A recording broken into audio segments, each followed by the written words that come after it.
ഏറ്റവും വലിയ ഈ വർഷത്തെ ഒരു തീം എന്ന് പറഞ്ഞാൽ സാമ്പത്തിക ശാക്തീകരണത്തെ ആണ് ഉദ്ദേശിക്കുന്നത്. സ്ത്രീകളിൽ നിക്ഷേപിക്കുക, പുരോഗതി ത്വരിതപ്പെടുത്തുക എന്നുള്ളതാണ്. തീർച്ചയായിട്ടും സ്ത്രീകളിൽ നിക്ഷേപിക്കുക എന്ന് പറയുമ്പോൾ ഒന്ന് സ്ത്രീകളൂടെയും ജോലി ചെയ്യേണ്ട ഒരു സാഹചര്യമാണ് പല വീടുകളിലുള്ളത്. പല വീടുകളിലും ജോലിയൊക്കെ കൂടുതൽ കിട്ടുന്നതും സ്ത്രീകൾക്കാണ്. അങ്ങനത്തെ ഒരു സാഹചര്യമാണ് ഇപ്പോൾ നമ്മുടെ നാടുകളിലൊക്കെ ഉള്ളത് എന്ന് വേണം പറയാം അല്ലേ.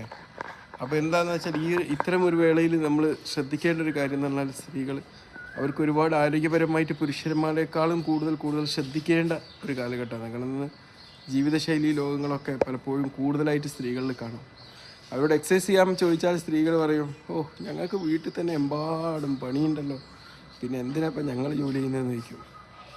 തീർച്ചയായും അവരുടെ ജോലി റെഗുലർ എക്സസൈസ് അവരെന്തായാലും എന്ത് ചെയ്യണം, അവരെ ഓരോ ദിവസത്തെ ദൈനംദിന ജീവിതത്തിൽ സ്ത്രീകൾ ഉൾപ്പെടുത്തേണ്ടതുണ്ട്. ഇപ്പോൾ അടുക്കളയിൽ തന്നെ അവർക്കൊരു ജിമ്മാക്കി മാറ്റാം.